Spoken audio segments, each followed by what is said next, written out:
Hello my students, welcome to your YouTube channel IQ अड्डा and easy learning. आज मैं NCERT class 9 civics का chapter 2 के MCQs लेकर आया हूँ। इसका ये पार्ट 1 होगा। इसके बाद वाले मैं वीडियोस में पार्ट 2 में अदर क्वेश्चंस लेकर आऊँगा। ठीक है, अब ये चैप्टर 2 का नाम क्या था? चैप्टर 2 का नाम है what is democracy and why democracy. ये NCERT का बुक का क्लास 9 सिविक्स के हैं। ठीक है, पहले वाले वीडियोस में मैंने चैप्टर 1 के 3 पार्ट मैंने बना के वीडियोस डाले MCQ सीरीज का। ये चैप्टर 2 के लिए है। ठीक है, इस चैनल को आगे बढ़ाने के लिए मुझे आप लोग का सपोर्ट चाहिए, इसलिए इस चैनल को सब्सक्राइब जरूर करिएगा और बेल आइकन जरूर दबाइएगा। मैं आप लोगों के लिए जितने भी NCERT से चैप्टर्स और सब्जेक्ट्स रहेंगे, मैं सब के MCQs बनाता चला जाऊंगा और आप इसे स्टडी कर सकते हैं। ठीक है, तो आज मैं स्टार्ट करता हूं chapter 2 what is democracy and why democracy के MCQs part 1। Let's start. Okay, question number 1, the head of government in Nepal is, मतलब नेपाल में जो किस टाइप के गवर्नमेंट होता है। जिस तरह इंडिया में प्राइम मिनिस्टर का हेड चलता है, ऐसे तो यहाँ पर प्रेसिडेंट ही है, बट प्राइम मिनिस्टर का इलेक्शन खास माना जाता है। उसी तरह नेपाल में क्या माना जाता है? तो नेपाल में माना जाता है प्रेसिडेंट इलेक्शन। ठीक है, ऑप्शन ए। मैं ऑप्शंस भी बोलता जाऊंगा। ठीक है, जैसे कि क्वेश्चन नंबर 1 में है option A president, option B king, option C prime minister, option D vice president. तो इसका आंसर होगा ऑप्शन ए प्रेसिडेंट। ठीक है, चलिए नेक्स्ट क्वेश्चन चलते हैं। Question number 2, in which case was the real power with external power and not with the locally elected president। मतलब ये पूछ रहे हैं कौन सा ऐसा कंडीशन या केस होता है जिसमें रियल पावर चलता है विथ एक्सटर्नल पावर, बाहरी पावर से चलता है, लोकल पावर से नहीं चलता है। ठीक है, आपने चैप्टर्स पढ़े होंगे इसके बारे में। ठीक है, तो इसका ऑप्शन है option A India in Sri Lanka, option B है यूएस मतलब अमेरिका इन इराक, दूसरा है USSR in communist Poland, USSR Russia को बोलते हैं जो पोलैंड के अंतर्गत बात हो रहा है, और चौथा ऑप्शन है बोथ बी एंड सी। तो इसका आंसर होगा ऑप्शन 4 बोथ बी एंड सी। ठीक है, US in Iraq and USSR in communist party Poland में। ठीक है, अगला क्वेश्चन है question number 3, one person one vote means. देखिए, हाँ आपने सुना होगा टीवी पर, न्यूज पर, हमारे नरेंद्र मोदी जी प्राइम मिनिस्टर है देश के, वो हमेशा कहते थे एक व्यक्ति का एक वोट का अधिकार है, हर किसी को वोट देना है, एडवर्टाइज भी आता है। तो इसका मतलब क्या होता है? ऑप्शन है आपके पास, ऑप्शन ए में one person is to be voted by all. नहीं, ये हो ही नहीं सकता। मतलब एक पर्सन सबके लिए वोट क्या देगा? क्या यदि आपके पापा जी पूरे फैमिली के लिए वोट कर देंगे क्या? नहीं ना, वो सिर्फ अपना वोट देंगे। तो ये तो ऑप्शन कैंसिल हो गया। ठीक है, ऑप्शन ये कैंसिल हो गया, ऑप्शन ए कैंसिल। ठीक है, अच्छा दूसरा है one person has one vote and each vote has one value. Option C है a person can vote only once in his life, और ऑप्शन डी है बोथ ए एंड सी। देखिए, option सी भी कैंसिल हो रहा है कि कोई एक आदमी पूरे लाइफ में सिर्फ एक ही वोट देगा। नहीं, जब जब इलेक्शन होगा तब तब वो उसका वोट करेगा। तो ऑप्शन सी भी कैंसिल होता है। ठीक है, अब बच्चा option B, one person has one vote and each vote has one value. Yes, यही है इसका ऐसा सही आंसर होगा। एक पर्सन एक वोट डालेगा और उसका एक वैल्यू कहलाएगा, है ना। जैसे कि टोटल 10 लाख लोग वोट करेंगे तो 10 लाख वोट कहलाएंगे और 10 लाख वैल्यूज कहलाएंगे। ठीक है, चलिए नेक्स्ट क्वेश्चन है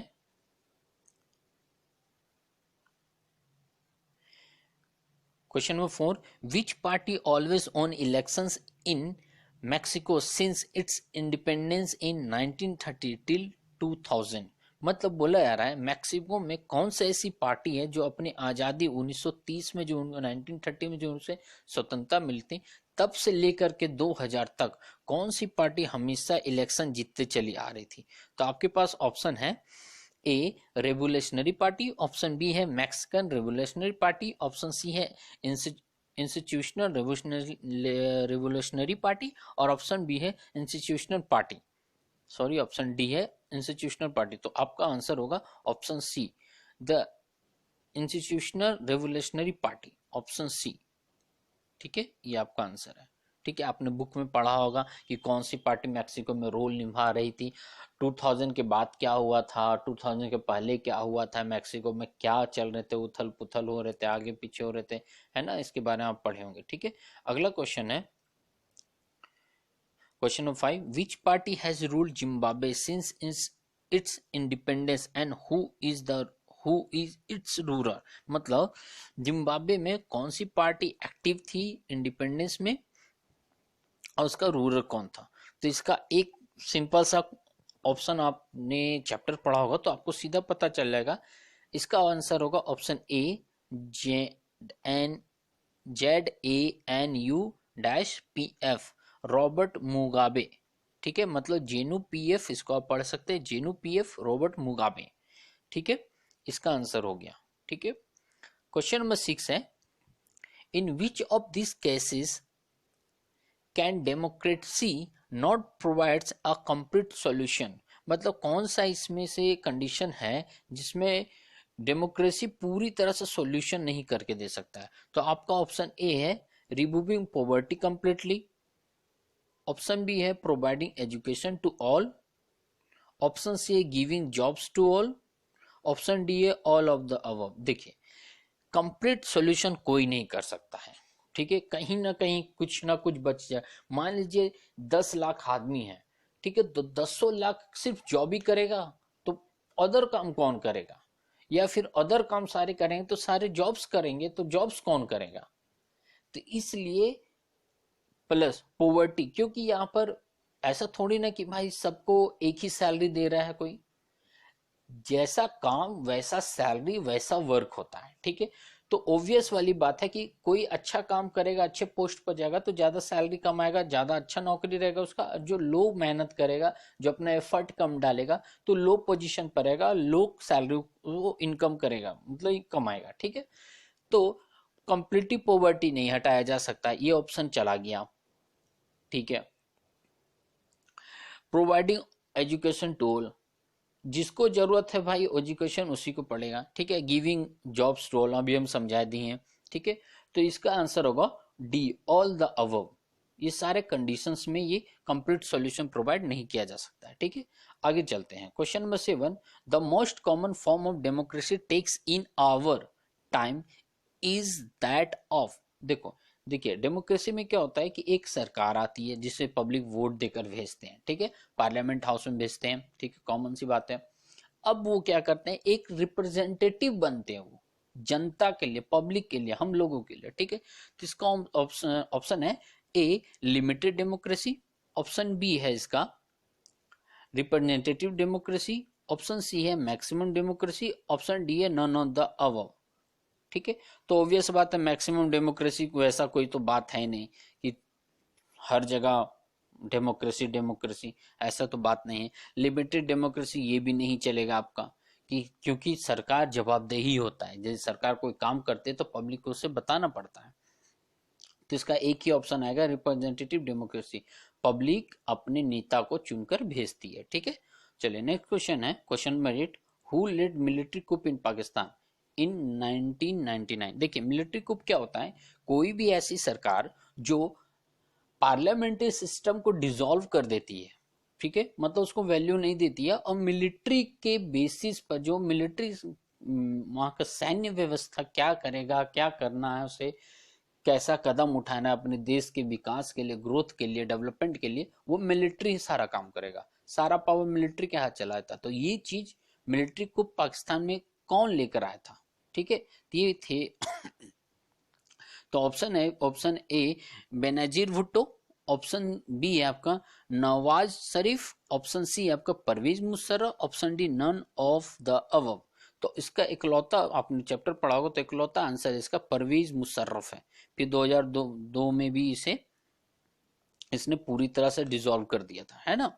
चलिए क्वेश्चन नंबर 9 है, विच of this is an example of perfect democracy. अच्छा, परफेक्ट डेमोक्रेसी हो सकता है क्या हर कहीं? नहीं। कोई भी चीज, कोई भी एलिमेंट यदि आज है इस दुनिया में, तो वो अपने साथ कुछ ना कुछ लिमिटेशन, कुछ ना कुछ कमी लेकर चलता है। परफेक्ट 100% कोई नहीं है। 100 ऐसे भी हम लोग कहते हैं कि नॉर्मल में जो 100% परफेक्ट है हम लोग उसको गॉड का दर्जा देते हैं, भगवान का दर्जा देते हैं, ठीक है। या फिर कोई वो कुर्सी को देते हैं कि जैसे भगवान का वो पद है, भगवान का स्थान है ना। तो कोई 100% नहीं हो सकता है। ऐसे एग्जाम्पल देख लेते हैं, सॉरी ऑप्शंस देख लेते हैं। पहला है यूएसए, दूसरा यूके मतलब ब्रिटेन, तीसरा इंडिया, चौथा none of the above. Obvious सी बात है, आंसर डी इसका आएगा, नन ऑफ द अबव, ठीक है। चलिए नेक्स्ट क्वेश्चन है इसका, क्वेश्चन नंबर 10 कहता है, a democratic government is better than non democratic government because. अच्छा, एक डेमोक्रेटिक गवर्नमेंट क्यों अच्छा है एक नॉन डेमोक्रेटिक गवर्नमेंट? अच्छा, नॉन डेमोक्रेटिक गवर्नमेंट में क्या आ सकता है? ऑटोक्रेसी आ सकता है, ब्यूरोक्रेसी आते हैं, मोनार्की सिस्टम्स आ सकते हैं, है ना, इस टाइप के सिस्टम। तो बोलता है कि डेमोक्रेटिक गवर्नमेंट क्यों अच्छा है, ठीक है। ऑप्शन ए आपका जाता है, इट मे और may not be accountable. Option B आता है, it always respond to the needs of the people. Option C है, it is a more accountable form of government. Option D है, नन ऑफ द डाल रहा है, सिर्फ option C दिख रहा है साफ साफ कि it is a more accountable form of government. क्योंकि देखिए, ऑटोक्रेसी सिस्टम में राजा आपको जरूरी नहीं समझता है कि मैं जो कर रहा हूं तो मैं आपको बताता चला जाऊं। आप भले ही उसका रूल को फॉलो नहीं करेंगे, उसके कानून को फॉलो, आपको सजा दे देती है, ठीक है। मोनार्की सिस्टम में क्या कि बड़े बड़े पूंजीपति लोगों का शासन चलता है, वो क्या नियम बना रहे हैं, कैसी फैक्ट्री चला रहे हैं, मार्केट कैसा उसका इस्टेब्लिश किया है, वो आपको लेकर चलेगा, ठीक है। ये सब होते हैं। ब्यूरोक्रेसी में वही होता है, एक वो फ्यूडल सिस्टम टाइप का होता है उसमें भी, कि कोई आया, एक राजा बना, फिर उसका बेटा राजा बना, फिर उसका बेटा राजा बना, उसके परिवार का कोई और मेंबर राजा बना। ये ऐसे नहीं चलता है। लेकिन डेमोक्रेसी में जो भी राजा बनेगा, जो भी प्रेसिडेंट होगा या फिर प्राइम मिनिस्टर होगा, वो जनता को जवाबदेह होता है, ठीक है। चलिए नेक्स्ट क्वेश्चन है, question number 11, what is constitutional law? Option A है, provisions given in the constitution. Option B है, law to make constitution. Option C है, law to set up constitutive assembly. और ऑप्शन डी है, none of the above. तो इसका answer होगा option A, provision given in constitution. मतलब constitution मतलब संविधान हमारा, हर क्लू में, हर कंडीशन में एक ऑप्शंस हमें प्रोविजंस प्रोवाइड करता है कि आपने फलाने काम में ये ऐसे ऐसे ऐसे स्टेप्स में आपने काम करने हैं, ठीक है। नेक्स्ट क्वेश्चन है, democracy must be based on. अच्छा, डेमोक्रेसी किस पर बेस्ड होगा? वन पार्टी सिस्टम हो ही नहीं सकता। वन पार्टी सिस्टम, जब एक ही पार्टी रहेगा तो डेमोक्रेटिक कहां से कहलाएगा, है ना। हो सके तो कल होकर वो ऑटोक्रेटिक बन जाए। अभी भले ही वो डेमोक्रेटिक रूल से चला, शुरुआत अच्छा किया कि पब्लिक का देखा, जनता का देखा। कल होकर हो सके तो कोई और दूसरा राजा आ जाए और एक ही पार्टी जीतने वाला है, तो पब्लिक बोलेगा ये पार्टी अब सही काम नहीं कर रही है, दूसरी पार्टी को आना चाहिए। तो दूसरी पार्टी है ही नहीं, तो वहां डेमोक्रेसी बनेगा नहीं, प्रिंसिपल का फॉलो ही नहीं करेगा। तो ऑप्शन ए कैंसिल हो गया, ठीक है। ऑप्शन सी है इसका, choice from only the ruling party. अब बोला जा रहा है कि जो पार्टी शासन कर रही है, हम उसी से ही एक और पार्टी चुन के, एक और मेंबर चुन कर हमको राजा बनाना है, या किंग बनाना है, या प्रेसिडेंट बनाना है, वाइस प्रेसिडेंट बनाना है, प्राइम मिनिस्टर बनाना है। अब जो शासन कर रहा है, अब वो गलत रूल बना रहा है और उसी से कोई एक पार्टी चुन कर लाना, ये भी डेमोक्रेसी नहीं होगा। क्योंकि लोगों का पॉइंट ऑफ व्यू तो सेम होगा, एक ही पार्टी का है तो एक ही पॉइंट ऑफ व्यू। यदि पॉइंट ऑफ व्यू चेंज होगा तो ऑब्वियस दूसरी पार्टी चली जाएगी। तो इससे ये भी ऑप्शन सी कैंसिल चला जा रहा है, नहीं होगा। अब बात हो रहा है, ऑप्शन बी इकलौता बन रहा है, फ्री एंड फेयर इलेक्शन। आपको फ्री छोड़ा जाएगा कि आप किसे चुनना चाहते हैं, और फ्रीली फेयर साफ सुथरा चुनाव करके आप वोट डालेंगे कि मुझे कोई भी चाहे, जैसे राहुल, इंडिया के कंपेरिजन में देखो तो मुझे राहुल गांधी पसंद है या नरेंद्र मोदी जी पसंद है। जिनको आप पसंद है आप उनके लिए, उनके पार्टी को आप वोट दे दीजिएगा, ठीक है। चलिए नेक्स्ट क्वेश्चन, सॉरी आज इतना तक ही। अगले पार्ट में, पार्ट 2 में मैं इससे आगे क्वेश्चंस बनाऊंगा और ट्राई करूंगा नोट करके मैं एक्सप्लेनेशन देता जाऊँ, ऐसे मैं धीरे धीरे छोटे छोटे टर्म्स को एक्सप्लेन करते जाऊंगा। वैसे आपने चैप्टर्स पढ़े होंगे, उसको सिर्फ रिवीजन के तौर पर मैं एक्सप्लेन भी करता जा रहा हूँ, क्वेश्चंस भी देता रहा, क्योंकि इस लॉकडाउन में आप लोगों के लिए एमसीक्यू लेवल पर यह एग्जाम कंडक्ट कराने वाले सारे स्कूल्स वाले। ठीक है, थैंक यू वेरी मच। अच्छे से रहिएगा, खुश रहिएगा, बड़ों का आशीर्वाद लेते रहिए, छोटे को प्यार देते रहिए। और इस चैनल को ग्रोथ करने में मुझे आपका बहुत सपोर्ट का जरूरत है, इसलिए इस चैनल को सब्सक्राइब जरूर करेगा, बेल आइकन दबाइएगा, ताकि मैं वीडियोस बनाता रहूं, ये वीडियोस आता रहे आपके पास। ठीक है, थैंक यू वेरी मच।